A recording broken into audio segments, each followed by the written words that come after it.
함께 보셔야 할 말씀은 신약성경 마태복음 16장입니다.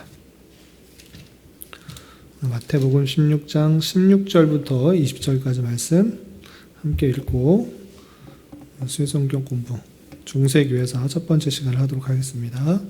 신약성경 마태복음 16장 16절부터 20절까지 말씀, 신약성경 27페이지 전후를 보시면 되겠습니다.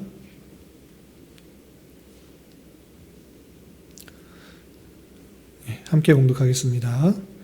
시몬 베드로가 대답하여 이르되 주는 그리스도시요 살아계신 하나님의 아들이시니이다. 예수께서 대답하여 이르시되 바요나 시몬아 내가 복이 있도다. 이를 내게 알게 한 이는 혈육이 아니요 하늘에 계신 내 아버지이시니라. 또 내가 네게 이르노니 너는 베드로라. 내가 이 반석 위에 내 교회를 세우리니 음부의 권세가 이기지 못하리라.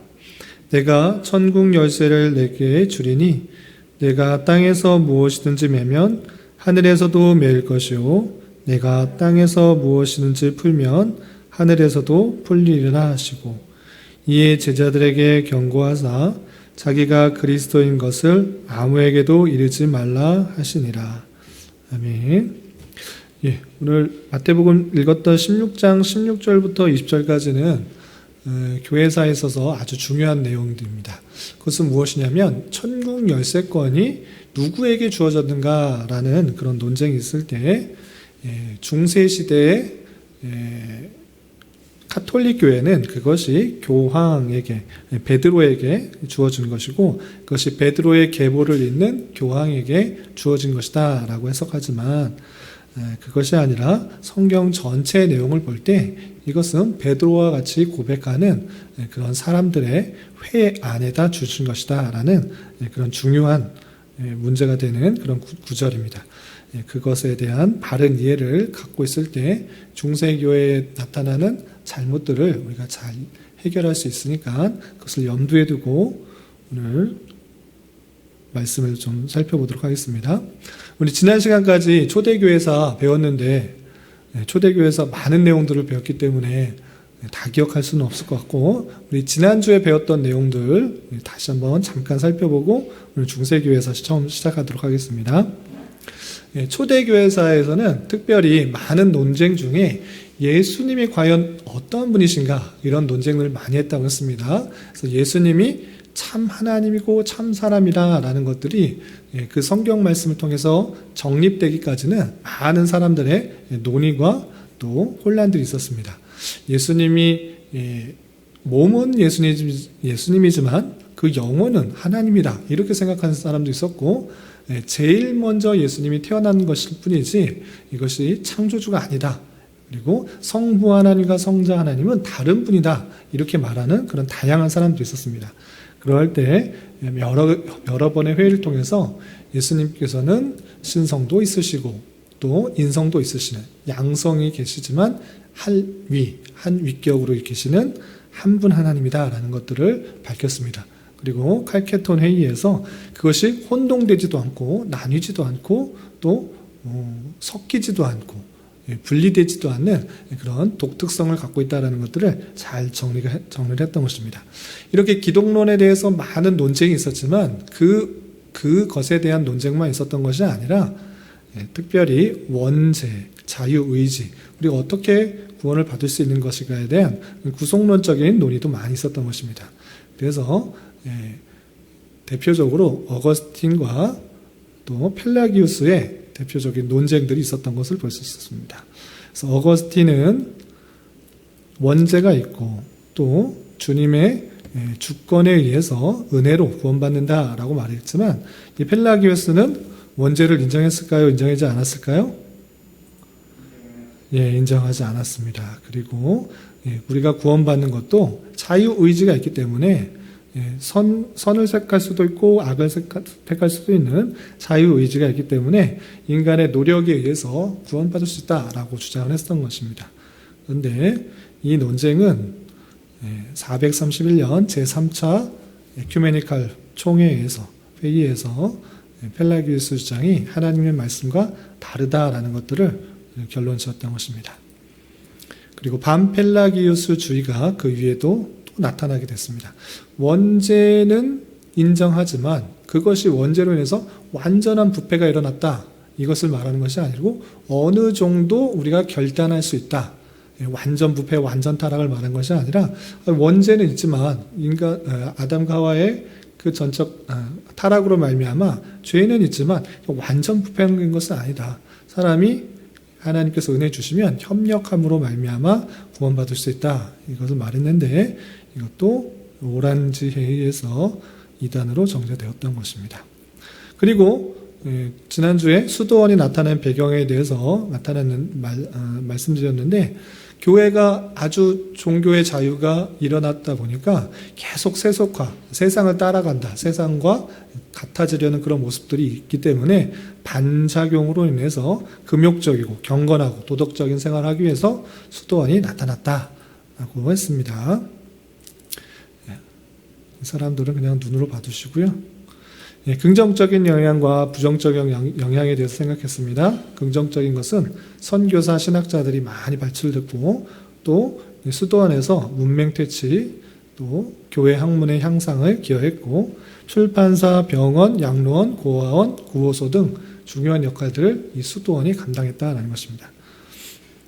그럼에도 불구하고 부정적인 영향들이 많이 나타나게 되었습니다. 어떤 것이 있었느냐? 수녀와 수사 간의 문란한 관계로 도덕적 이중성이 나타나게 되었고요.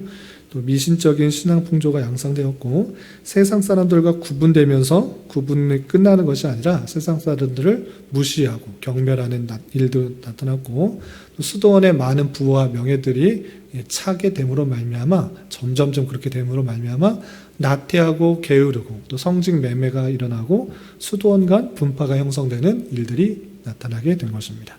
이렇게 고대 수도원에 왜 생겼는지, 그리고 좋은 영향, 부정적인 영향, 지난주까지 배웠던 것을 기억해 주시기 바라고, 이제 그런 초대교회에 이어서 중세교회로 넘어가는 그런 일들을 배우도록 하겠습니다. 그래서 초대교회사는 우리가 지난번에 배운 것처럼 세 부분으로 나누면 사도시대, 사도후시대, 니케아 회의시대 이렇게 나눌 수 있다 했습니다.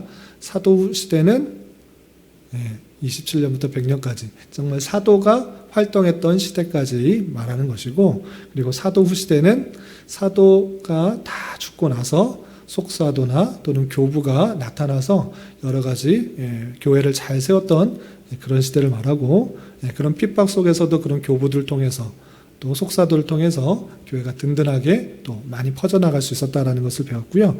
그리고 313년부터 590년까지는 니케아 회의 시대다라고 했습니다.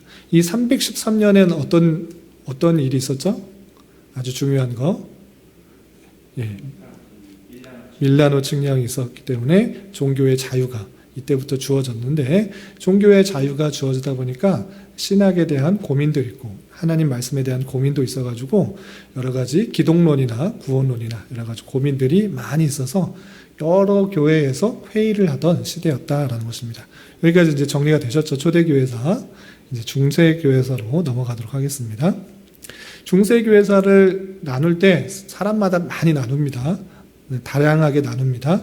그런데 일반적으로 나누는 방편에서 4가지로 나눠보면, 첫 번째는 과도시대, 두 번째는 로마교회가 성장하는 시대, 세 번째는 로마교회가 전성기적인 시대, 로마교회가 부패하고 타락하는 쇠퇴의 시기로 나눌 수 있는 것입니다. 네, 오늘은 여기 다 이렇게 나눌 수 있는데, 오늘은 어떤 것까지 하느냐? 첫 번째, 과도시대, 과도기적인 시대. 초대교회에서 중세교회로 넘어가는 과도기적인 일들이 어떤 것이 있었나? 왜 초대교회와 중세교회를 나눌 수 있는가? 요거를 좀 살펴보도록 하겠습니다. 이해가 되시죠? 그래서 여기까지 내용을 오늘 살펴보고, 다음의 내용들은 한번 묶을 수 있는 건 묶고, 묶기 좀 어려우면 많은 것들이 있으면 3-4번 강의를 통해서 중세교회사를 정리하도록 하겠습니다. 그리고 근대교회사 끝나고 근대교회사의 종교개혁 시대의 많은 부분을 내용들을 다루고, 근세와 최근세 시대에 어떤 일들이 있었는지 계속해서 살펴보겠습니다. 자, 과도기적인 시대 여러분 보시면, 여러분들 교환에도 있지만 중세시대 주의 연대표를 쭉 나눴습니다. 연도, 큰 연도의 핵심적인 내용, 연도와 주요 일들을 해놨으니까 이걸 쭉 보시면 이런 일들이 중세시대에 있었구나 이렇게 살펴보시면 되겠습니다. 그런데 오늘 이 시간에는 과도기적 시대, 그러니까 590년부터 787년, 그러니까 800년 전까지 거기에 주요한 내용들이 무엇이느냐, 많지 않습니다. 총 5개 정도가 있습니다. 그런데 내용을 좀 보면 묶을 수가 있는 것이 있어요. 총 3개로 묶을 수 있습니다. 어떻게 묶으면 좋겠느냐. 첫 번째, 교황 그레고리 1세가 즉위한 것.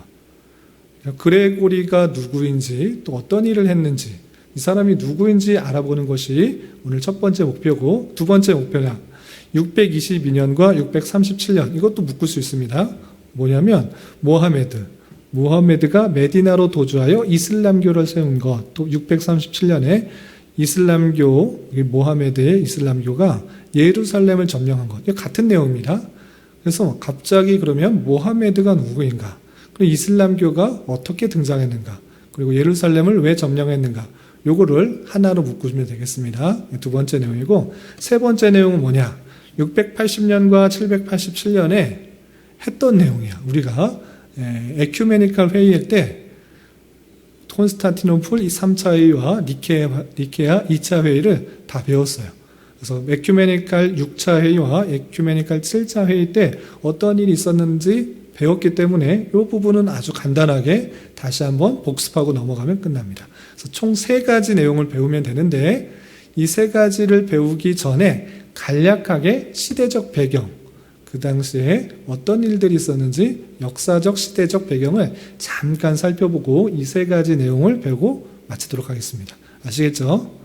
그리고 그 중세 교회사를 할 때, 중세 세계사를 할 때 많은 내용들 찾아보시면 아시고 또 배워보신 분은 아시겠지만 아주 많은 역사적 내용이 있고 사람들이 등장하는데, 그거 우리는 세계사를 배우는 것이 아니라 교회사를 배우는 거기 때문에 특별히 교회사 중심으로, 교회와 관련된 이야기 중심으로 핵심적인 내용들만 짚고 넘어가겠습니다. 세계사의 모든 내용들을 하려면 저도 잘 모르고 또 너무나 복잡하기 때문에, 많기 때문에 다 할 수가 없는 것입니다. 그래서 산책하는 데 있어서 교회사의 흐름 가운데 중요점만 짚고 넘어가도록 하겠습니다.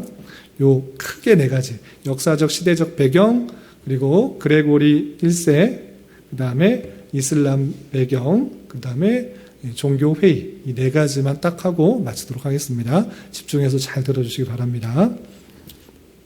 요거는 넘어가도록 하겠습니다. 먼저 중세 시대로 전환하는 데 있어 아주 과도기적인 모습이 있습니다. 초대교회 당시에서는 주로 이제 로마 제국의 큰 영향에 따라서 로마 제국의 영향에 따라서 교회가 영향을 받았습니다. 그런데 이제 큰 로마 제국이 무너지는 그 일이 있다는 것입니다. 그러면 그 일이 어떻게 일어났는지 그 모습을 보면서 그레고리 1세가 어떤 역할을 했는지 살펴보도록 하겠습니다.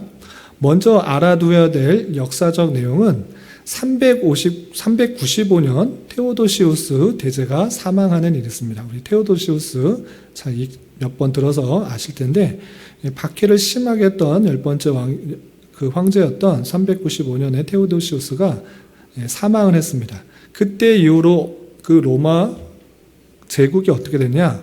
동로마와 서로마로 분리가 되었던 것입니다. 그래서 여러분들 교환에는 안 나왔는데 제가 앞에 스크린에 그림으로 이렇게 해놨습니다. 테오도시우스 대제가 사망한 이후에 그 큰 나라가, 큰 대제국, 로마 제국이 반으로 나눠진 것입니다. 서쪽과 동쪽으로 딱 나누게 되었습니다. 이 상태에서 계속적으로 교회와 또 로마 제국이 이어지고 있는 것입니다. 제국은 나뉘어졌지만 아직까지는 로마가 힘이 있는 것입니다. 아직까지는. 그런데 어떤 일이 있느냐? 이제 위쪽에 있는 게르만족이라는 족속이 남쪽으로 이동하는 일이 있습니다. 그리고 훈족에 의해서 더 그 일들이 많이 일어나게 됩니다. 그러니까 보시면 자, 여기 제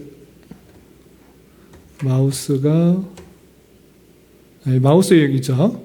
여기에 이탈리아가 있고 로마의 큰 제국이 있는 것입니다. 그래서 서로마와 동로마가 이렇게 있을 때는 그나마 제국으로 로마의 제국을 가지고 있습니다. 그런데 게르만족이 어디에 있을까요? 게르만족 들어보셨어요? 게르만 민족? 우리 시온이는 세계사를 역사를 잘 알아서 게르만 민족이 어디에 있는 민족이에요? 들어만 봤어요. 예, 독일. 독일 쪽에 있는 이쪽에 있는 사람들을 게르만 민족이라고 합니다. 이 게르만 민족은 로마 제국에 속해 있는 민족이 아니에요? 아니에요. 독일 쪽에 있는 민족이기 때문에 변방 국가예요. 변방 국가. 그러니까 로마 제국은 아주 중심, 세계의 중심이라고 생각했고 이 주변에 있는 사람은 별로 이렇게 중심적으로 생각하지 않았어요. 그런데 여기 중심에 있지 않다고 생각했던 독일 지역에 살고 있는 게르만 민족, 예를 들어서 롬바르드족, 스웨비족, 그 다음에 프랑크족, 이런 여러 족속들, 이 게르만 민족들이 이 남쪽으로 로마 제국으로 들어와서 아예 로마 제국을 삼켜버리게 된 거예요. 그런 일들이 있었던 것입니다. 그리고 그 일들을 하는 데 있어서 또 훈족이 계속적으로 영향을 줘서 더 밑으로 내려와서 이 게르만 민족이 아래쪽 이 서로마 제국으로 들어오게 되었고 또 훈족이 계속적으로 서진을 하자 동고트족, 서고트족, 롬바르드 왕국들이 롬바르드족이 다시 또 서로마로 다 이쪽으로 이동하는 일들이 있었던 것입니다. 이것이 게르만 민족의 대이동이에요. 이런 가운데서 우리는 그 역사적 사실들을 다 하나하나 알면 좋겠지만 그건 너무 복잡하니까 우리는 교회사 측면에서 좀 위주로 살펴보겠습니다. 자, 게르만 민족이 왜 독일 그 즈음에서 살다가 이동했는가 그 배경을 일단 말씀드리겠습니다. 첫 번째, 게르만 민족에게 전해진 복음, 이런 것을 중요하게 생각하지 않을 수도 있지만 우린 교회사 입장에서 듣는 거기 때문에 교회사 입장에서 이 게르만 민족에게 전해진 복음은 어떤 것인가 우리는 그것에 또 관심을 좀 가졌으면 좋겠습니다. 첫 번째, 게르만족에게 전해진 복음은 정통 복음이었을까요? 아니었을까요? 아니었어요. 우리 아리우스주의라고 혹시 기억나세요? 들어본 것 같죠? 네. 우리 제1차 종교회의 그때 아리우스와 아타나시우스의 주의가 토론을 해서 아타나시우스 주가 이겼습니다. 아리우스 주의는 뭐였냐면 성부 하나님과 성자 하나님과 동일 본질이다 아니다? 아니다라고 말했어요. 제일 먼저 태어난 그런 창조물일 뿐이지 성부 하나님과 어떻게 성자 하나님이 똑같냐? 예수님과 똑같냐? 제일 먼저 창조되었고 동일 본질이 아니다. 유사 본질이다 라고 말했던 사람입니다. 그런데 아타나시우스에서 이것이 잘못됐다라고 말했어요. 그래서 그들이 정죄되었기 때문에 그들이 설 자리가 없는데 이 사람들이 어디에서 아리우스 주의자들이 어디서 복음을 전했느냐? 로마에는 이제 설 곳이 없기 때문에 이쪽으로 게르만 민족에 가서 복음을 전했어요.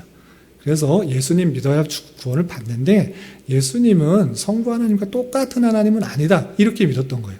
그래서 이 게르만 민족에 전해진 복음은 아리우스주의자들이 그곳에서 복음을 전했고 이 로마에는 이제 아리우스가 설 자리가 없었기 때문에 이 게르만 민족에 가서 복음을 전했어요. 그래서 일단 이 게르만족들은 많은 사람들이 아리우스주의의 교회를 하나님을 믿었다라는 것입니다. 그리고 게르만 민족들이 계속 증가했고 기름진 농경이 필요했습니다. 이 독일 땅보다 이 남쪽 땅이 더 부유하고 비옥했기 때문에 그쪽으로 내려와서 살 필요가 있었습니다. 뿐만 아니라 로마 제국 내로 이동하여 소작농이나 용병으로 그 게르만 민족들이 조금씩 내려와서 살고 있었어요. 근데 이것은 다수가 아니라 조금씩이에요. 변방 국가가 이제 더 좋은 곳에서 살기 위해서 이 로마 제국으로 조금씩 점진적으로 이동하면서 살고 있었던 거예요. 그런데 이런 와중에 어떤 일이 있었다고 그랬죠? 아까 훈족. 훈족이 나와서 더 동쪽에 있는 훈족이 이 게르만 민족을 공격해 온 거예요. 그래서 이 게르만 민족들은 그 훈족을 감당하기 어려워서 이 남쪽으로 내려온 거예요. 근데 서로만은 아주 힘이 이제 없었기 때문에 이제 제국이 점점 약해지기 때문에 그냥 그 게르만 민족이 내려오는 것들을 허용할 수밖에 없었어요. 그래서 4세기 후반 훈족이 계속적으로 서진을 하자 이 게르만 민족들이 그들을 감당하지 못하고 밑으로 남아할 수밖에 없었습니다. 그래서 서고트족 등 게르만 민족의 다양한 족속들이 다 밑으로 내려왔어요. 이것이 게르만족의 이동인 것입니다. 이 게르만족의 이동으로 말미암아 중세시대의 시작을 알리게 되는 것입니다. 그래서 자신의 땅을 버리고 로마 쪽으로 다 내려오게 살아서 어떻게 되느냐? 소로마 제국 곳곳에 게르만 민족의 왕국이 수립된 거예요. 이해가 되시나요? 독일 쪽에 있던 변방했던 사람들이 훈족들이 쳐들어오니까 조금씩 내려가던 사람들이 이참에 우리 그냥 내려가서 살자 하고 많은 족속들이 서로마 제국으로 내려와서 자기네 땅이다, 자기네 나라다 하고 왕국을 세운 거예요. 이해가 되시죠? 그리고 서로마 제국은 이제 점차 힘이 없어져서 이제 멸망을 했어요. 이제 서로마는 있다 없다? 없어요. 왜냐하면 게르만족이 다 내려와서 자기네 땅이라고 자기 왕국이라고 이렇게 선언을 했기 때문에 서로마의 제국들은 이제 힘이 없어지고 멸망하게 된 것입니다. 그것이 476년이에요. 이제 동로마 제국만 있는 것입니다. 여기까지 이해되시죠? 그리고 나서 그럼 내려와서 게르만 민족 중에 내려와서 제일 크게 자리 잡고 왕국을 선언한 나라가 어딘가라고 할 때는 프랑크 왕국이라는 거예요. 프랑크족의 족속이 프랑스 지역을 중심으로 아주 큰 왕국을 세웠어요. 그래서 그 자리가 아주 힘이 있었고 더 넓은 땅을 계속적으로 차지했기 때문에 이 다른 족속보다 이 프랑크 왕국이 가장 큰 영토를 차지한 왕국이 된 것입니다. 이해가 되시죠? 그래서 이 왕국을 차지했기 때문에 이 프랑크족은 훈족들이 계속적으로 남아할 때 이겨낼 수 있었어요. 이제 잘 자리 잡고 힘을 길렀기 때문에 훈족이 계속적으로 남아한 것들을 막아낼 수가 있었어요. 그래서 이 프랑크 왕국이 남쪽을, 그리고 특별히 프랑스 중심으로, 프랑스, 독일, 이 중심으로, 스페인 전까지 이 중심으로 넓은 영토를 차지해서 이제 나라를 세운 거예요. 그리고 이 나라를 세웠는데, 이제 원래는 아리우스주의라고 했잖아요. 맨 처음에 게르만족이 아리우스를 많이 믿었는데, 이제 로마의 종교는 아까 뭐라 그랬어요? 로마의 종교는 기독교인데, 카톨릭이라고 할 수도 있고, 그 중심에서는 성부 하나님과 성자 하나님이 동일 본질이다라고 말했던 아타나시우스주의를 이제 받아들이게 됐던 거예요. 이제 정통의 바른 기독교의 내용들을 받아들이게 되었다. 이렇게 이해하시면 되겠습니다. 그리고 프랑코의 왕 중에 카롤로스 마르텔이라는 사람은 어떤 일들을 했었냐? 이슬람 침입을 막아내기도 했고, 프랑크 왕국 전체를 지배하기도 했습니다. 그리고 중요한 것, 다른 건 몰라도 되는데, 이 카롤로스 마르텔이라는 프랑스 왕국의 왕은 정복지 곳곳에 무엇을 세웠다? 교회를 세웠다. 이것이 중요합니다. 정복한 곳곳에 교회를 막 세움으로 말미암아 교회가 더 곳곳에 많이 세워질 수 있었다. 요것을 이해하시면 되겠습니다.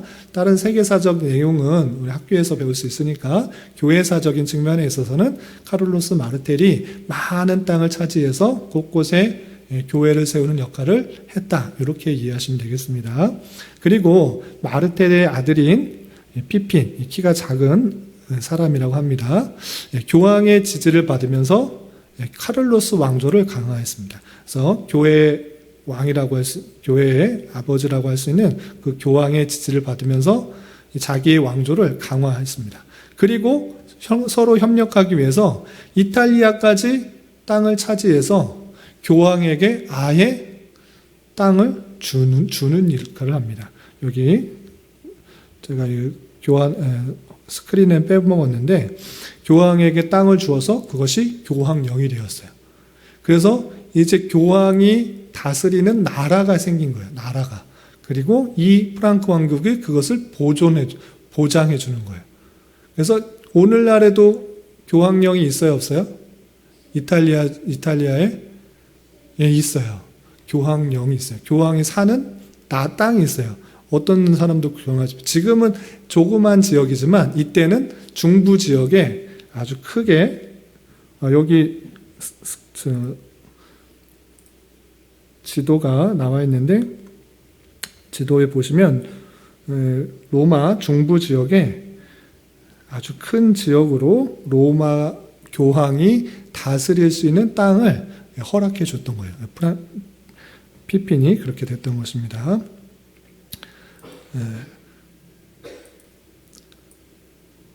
피핀이 교황의 지지를 받으며 카를로스 왕조를 강화하고 이탈리 중부 지역을 교황에게 기증했고 그 교황령의 시초가 됐던 것입니다. 그래서 이때 교황이 다 살 수 있는 나라가 지역이 생겼구나 이렇게 이해하시면 되겠습니다. 교회사 측면에서 이때부터 교황령의 땅이 생긴 것입니다. 그리고 카를레스 대자라는 피핀의 아들은 서로마 제국의 대부분을 차지해서 세상 사람들이 일반적으로 이 사람을 뭐라고 칭하냐면 유럽의 탄생과 통합의 상징이다라고 표현하고 있습니다. 카를로스 대제는 세계사적인 측면에서 아주 중요한 사람으로 여겨지고 있습니다. 네, 우리는 교회사를 강조하고 있기 때문에 이런 사람이 있었다라는 것만 하고 넘어가겠습니다. 그래서 보시면 이 독일 지역뿐만 아니라 여기 파리, 여기 스페인 지역 전까지 아주 큰 지역으로 프랑크 왕국이 자리를 잡았던 것을 볼 수 있습니다. 독일에서 내려와서 프랑스 지역에서 자리를 잡다가 더 나라를 크게 해서 이탈리아까지 세력을 펼치는 아주 큰 왕국이 되었던 것입니다. 서로마는 멸망하고 프랑크 왕국이 아주 크게 된 것입니다. 그리고 여러분들 교환에는 실어놨지만 여기는 안 해놨는데 이 프랑크 왕국이 나중에는 세 개로 또 분할되는 것을 볼 수 있습니다. 서프랑크, 동프랑크, 중부프랑크. 그래서 서프랑크는 지금 오늘날의 프랑스 지역이 되는 것이고 동프랑크는 독일 지역이 되는 것이고 또 중부프랑크는 이탈리아 지역으로 이렇게 나뉘게 된다. 이 정도로 그냥 세계사를 생각하시면 되겠습니다. 어쨌든 프랑크 왕국이 나라를 잡고 그 곳곳에 교회가 세워지고 또 아타나시우스 주의를 받아들이면서 바른 신학의 내용들을 다시 회복하게 되었다. 이렇게 이해하시면 되겠습니다. 그리고 이제 그레고리 1세가 나타난 것입니다. 이제 이 상황을 알아야지 이제 그레고리 1세가 이해가 되는 것입니다. 그레고리 1세가 어떤 상황 속에서 나타났는지 좀 보겠습니다. 이 로마의 상황, 지금까지 말한 상황 중에서 사회적 분위기가 어땠는지를 알아야 되는 것입니다. 어땠느냐? 지금 서로마가 흥했다고 그랬어요? 망했다고 그랬어요? 망했어요. 힘이 없었고 이제 프랑크 왕국에 의해서 다 이렇게 나라가 망하게 된 것입니다. 그래서 그 로마 제국에 있어서는 공백기가 생겼던 것입니다. 황제가 바뀌고 나라가 바뀌면서 그 사회 제도나 활동하는 데 있어서 이 제대로 된 그런 사회적 보장이 없어진 것입니다. 그래서 그것을 누가 감당해야 되냐? 정치인들이 왕이나 사람들이 담당을 해야 되는데 그 공백기가 생겨서 누가 담당하느냐?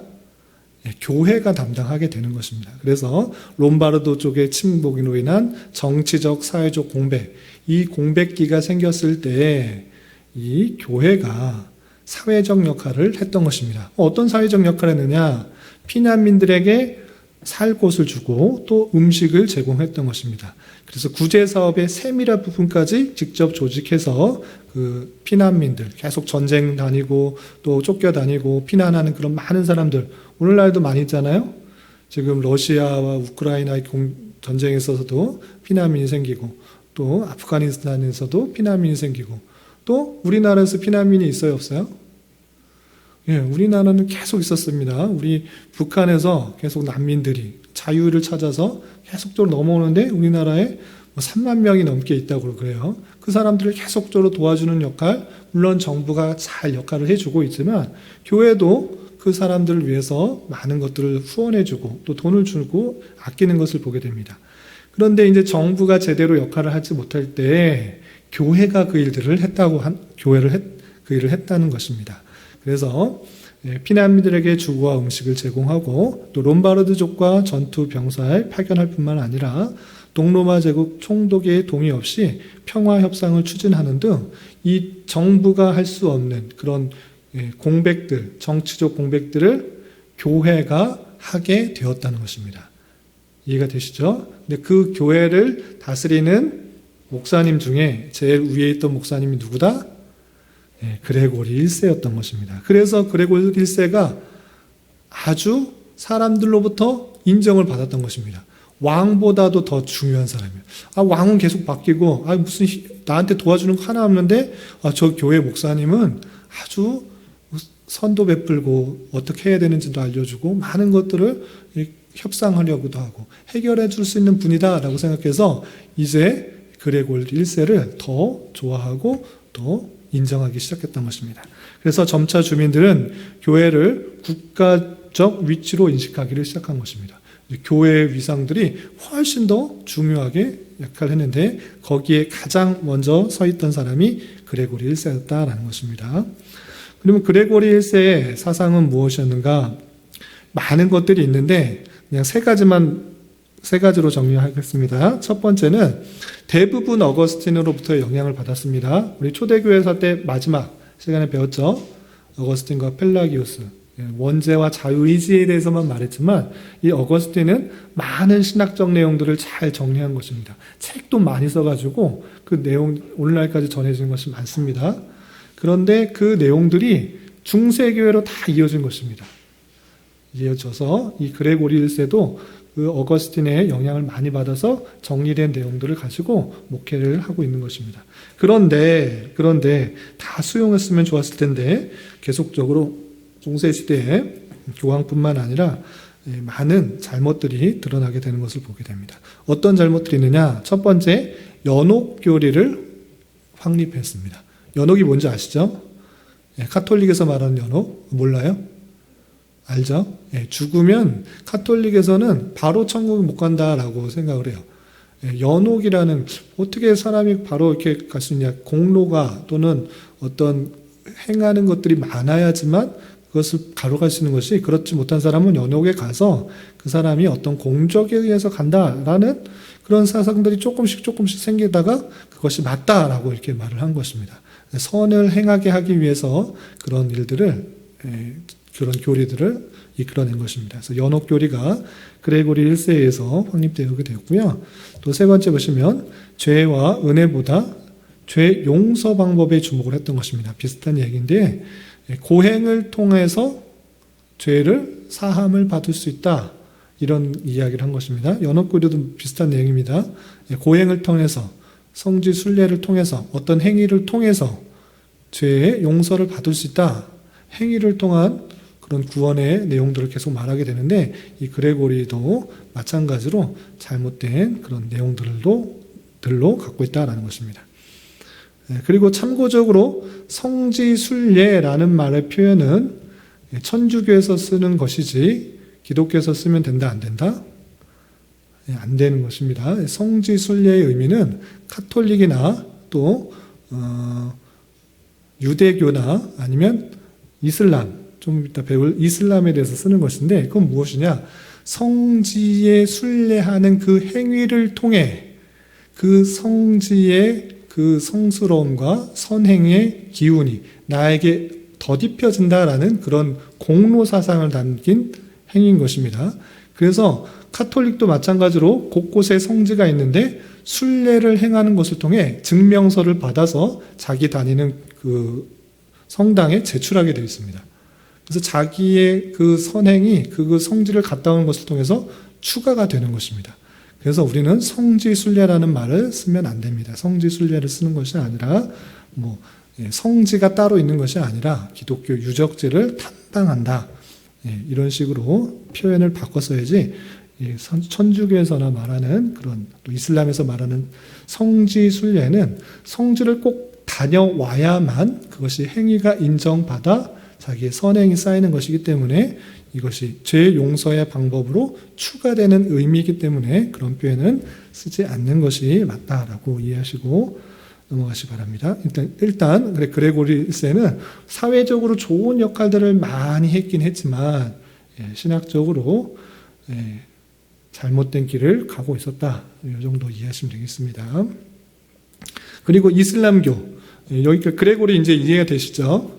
혼란스러운 상황 속에서 목사님 잘 정리하고 많은 일들을 베풀었던 사람이다라고 이해하시면 됩니다. 그리고 제가 요 슬라이드에는 표현을 못 해놨는데 옆에 교환해 보시면 제가 그레고리 1세를 최초의 교황이다라고 말씀드렸었는데 찾아보니까 잘못 알고 있었던 것입니다. 그래서 정정하겠습니다. 제가 찾아보니까 교황이라는 표현은 232년부터 248년까지 썼던 알렉산드리아 촌대주교 헤라클라스가 제일 먼저 썼다라고 기록에 있는 것을 볼 수 있습니다.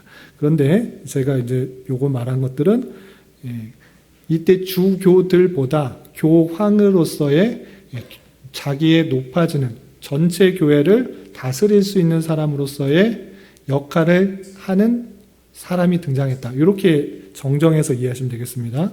다시 한번 말씀드리겠습니다. 교황이라는 표현은 그레고리 1세 이전에 232년부터 248년 동안 주교 역할을 했던 헤라클레스가 먼저 사용을 했고, 교황이라는 이름은 그 전에 사용했고, 이 사람이 교황이 된 것은 무엇이냐면 교황으로 선출되어서 그 사람들보다, 여러 목사님들보다 아주 뛰어난 사람으로, 높은 사람으로 되었다. 이렇게 하시면 됩니다. 제가 최초의 교황이라고 표현했는데 정정하도록 하겠습니다. 이해되시죠? 교황이긴 하지만 최초의 교황이라는 표현은 제가 잘못 알고 있었던 것이다라고 정정하도록 하겠습니다. 자, 그리고 이슬람교의 등장. 이 중세 시대에 또 어떤 일이 있었느냐?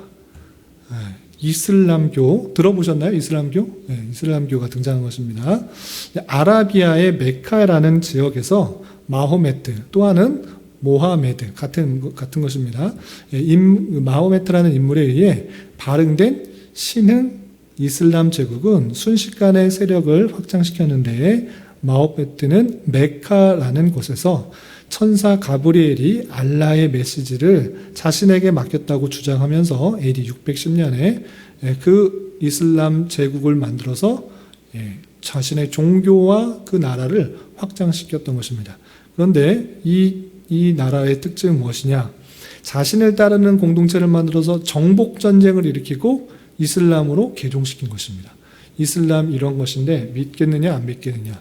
안 믿으면 죽이고 믿으면 이슬람교로 포섭하면서 아주 급속하게 나라를 확장시켰던 것입니다. 그리고 마호메트가 죽은 이후에 그를 따른 사람들이 코란이라는 경전을 만들고 또 아라비아와 시리아, 북아프리카 등 수많은 지역을 함락시키고 심지어 예루살렘도 함락시켰습니다. 예루살렘, 예수님께서 유대인들이 살고 있던 그 수도, 그 예루살렘까지 성전이 있는 그 예루살렘도 함락시키게 된 것입니다. 그리고 이슬람교는 중세 기독교의 가장 큰 적수로 등장했으며 무적의 군대를 자랑하고 있었습니다. 그래서 아까 메카라는 곳에서 계시를 받고 이슬람 제국을 세웠다고 그랬잖아요. 그래서 처음까지 모하메트가 했었던 데는 이 아라비아 반도에 거의 대부분을 했는데, 그리고 점차 엄청나게 로마보다 오히려 더 크게 되는, 로마는 이제 더 줄어들었잖아요. 동로마, 서로마 줄었다가 서로마는 이제 멸망하게 된. 그런데 오히려 이 이슬람 제국은 엄청나게 큰 지역을 차지하고 있는 것을 볼 수 있습니다. 보셨죠?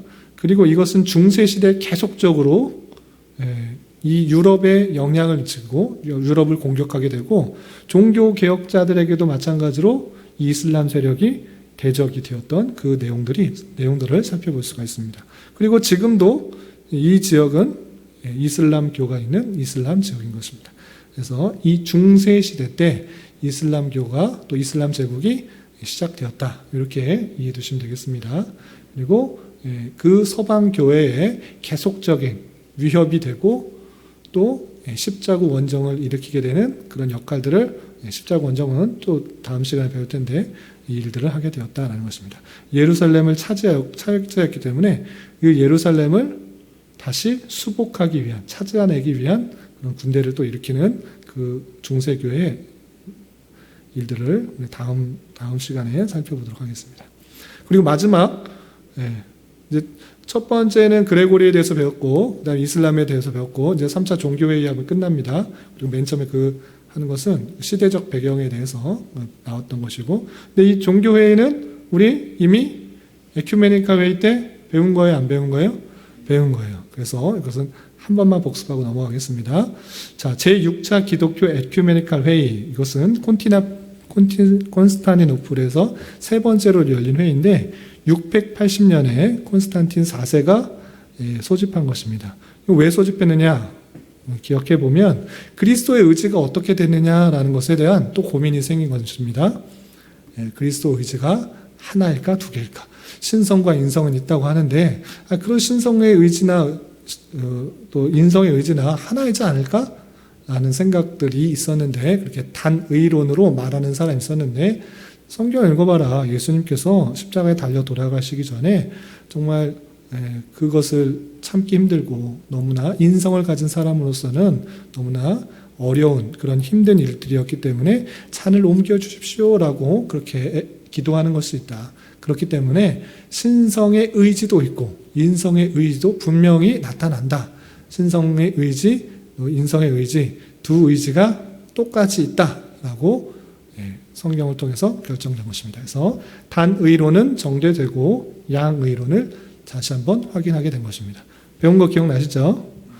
그리고 또 회의가 어떤 것이 있었냐면 제7차 에큐메니칼 회의가 있었습니다. 니케아에서 제2차로 회의가 있었는데 787년에 니케아에서 콘스탄틴 6세가 소집한 것으로 이것은 지난번에 공부한 것처럼 성상 숭배의 문제입니다. 교회당 안에 예배당 안에 뭐 자꾸 성상 만들어 놓는 거 되냐 안 되냐 이거 갖고 논란이 있었습니다. 동방교회와 서방교회가 입장 차이가 있었습니다. 그런데 이 회의 결과 안타깝게도 동서방 모두 성상 숭배를 인정했습니다. 예수 그리스도, 마리아, 성자들, 화상들 만들어 놓을 수 있다. 그리고 그것에 대해서 기도할 수 있다라고 말을 했습니다. 그런데 그 취지는 알겠지만 그것에 대해서 더 신앙을 북돋워 줄 수 있는 것, 예수님의 상이 있으면 더 예수님에 대해서 생각할 수 있을 것 같아 보이지만 그게 점차 하나님의 말씀에서 조금씩 벗어나는 그런 모습들이 좀 드러나고 있는 것입니다. 그래서 처음에는 그게 무슨 뜻인지 알고 어떤 도움이 주는지를 알고 행했지만 점차 그 중세시대에 허용했던 그 부분이 오히려 미신적인 역할들을 더 많이 함으로 말미암아 종교개혁 시대 때 이 성상 문제를 다 어떻게 했다? 다 없앴습니다. 교회 안에 스테인드 글라스나 화상이나 그림이나 성상이나 심지어는 십자가까지 우상 숭배가 대상이 되니 모든 것을 다 없앤 것입니다. 종교개혁 시대 때 조금이라도 하나님께서 하지 말라 했던 것은 안 하는 게 좋겠다. 하지 말라는 것, 할 수도 있지 않을까, 오히려 신앙에 도움이 되지 않을까라고 했던 것이 계속적인 부패와 타락으로 드러나니 원래 정신의 그 하나님 말씀 그대로 어떤 땅의 형상이든지 하늘의 형상이든지 땅 아래 물속의 형상이든지 어떤 형상도 만들지 않고 예배하는데 우상 숭배가 될 소지가 있는 것 어떤 것도 만들지 말라 이렇게 했던 것을 또 지키는 것입니다. 그래서 종교개혁 시대에 나중에 또 배우겠지만 개혁교회 안에 있어서는 어떤 형상도 만들지 않고 아무것도 없는 그런 모습에 예배에 집중할 수 있도록 또 말씀에 집중할 수 있도록 하는 일들이 있었던 것입니다. 여기까지가 중세교회사 중에 첫 번째 과도기적 시대 때 있었던 일이고 다시 한번 정리하면 초대교회 때 많은 논쟁들이 그냥 나라가 굳건했을 때는 그런 논쟁들이 자유롭게 일어났지만 이제 훈족의 영향과 게르만족의 이동으로 말미암아 이제 시대가 바뀌었어요. 나라가 제대로 된 역할들을 하지 못할 때 이 교회가 큰 역할을 해냈고 그로 말미암아 그레고리 1세라는 그런 교황이 더욱더 힘을 얻고 교회를 더 의지하는 모습으로 드러났던 것입니다. 좋은 면이 있는 것 같은데 그 여전히 하나님의 말씀에 굳건히 서지 못했을 때 계속적으로 그 교회의 세속화와 교회의 만능화가 하나님의 말씀에 굳건히 서는 것이 아니라 계속적으로 하나님의 말씀에 어긋나게 되고 사람의 삶을 강조하고 행위를 강조하다 보니까 진리에서 이탈되는 일들이 조금씩 일어나게 되었다. 그것이 중세교회의 시작의 모습이고 점차 교회는 성장하고 교회의 권력은 세지만 심지어 다음 주에 배우겠지만 왕을 세우는데 교황의 허락을 맡아야 돼. 교황이 왕을 세우는 그런 아주 큰 일들을 행하고 있지만 계속해서 진리에서는 벗어나는 떨어지는 그런 일들이 일어나는 것을 볼 수 있습니다. 그래서 우리는 세상 권력의 힘을 얻어야 교회가 힘이 있는 것이 아니라 어떠하든지 간에 진리의 말씀을 붙들고 하나님의 말씀을 계속적으로 찾고 부르짖고 나아가지 않으면 얼마든지 이거 역사에서 보는 것 같이 진리에서 이탈하고 또 세상과 동화되고 힘이 없어지는 그런 일들이 있을 수 있는 줄 알아 늘 조심해야 될 것입니다.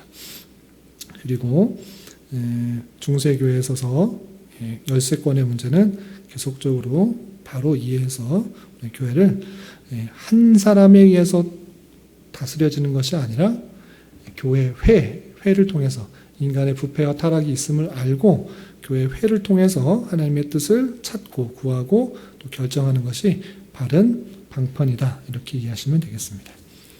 여기까지 오늘 하도록 하고 혹시 궁금한 거 있으시면 질문하시기 바랍니다.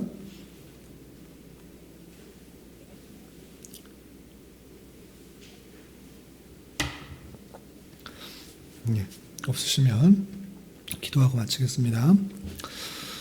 하나님 아버지 감사합니다. 오늘 중세교회사 첫 번째 시간으로 과도기적으로 넘어가는 중세교회의 중세 세계사의 내용과 교회의 모습을 살펴보았습니다.